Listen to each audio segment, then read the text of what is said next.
कवठेमहांकाळ शहरामधील 7 ठिकाणी गटार रस्ते अन्य कामाचा शुभारंभ करण्यात आला। सांगली जिल्ह्याचे खासदार संजय पाटील आणि प्रभाकर पाटील यांच्या हस्ते हा शुभारंभ करण्यात आला।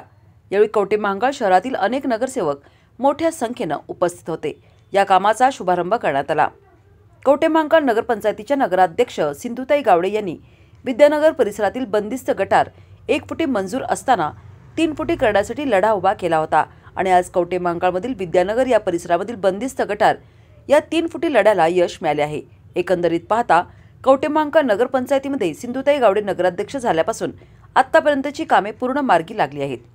खासदार संजय काका पाटील आणि युवा नेते रोहितदादा पाटील यांच्या प्रयत्नातून या कामाचा शुभारंभ करण्यात आला। यावेळी राहुल गावडे म्हणाले की आतापर्यंत अडचणी निर्माण केल्या होत्या त्या सर्व सॉल्व्ह करून कवठेमहांकाळ शहराचा सर्वांगीण विकास करण्यासाठी नगराध्यक्ष सिंधुताई गावडे कटिबद्ध राहतील।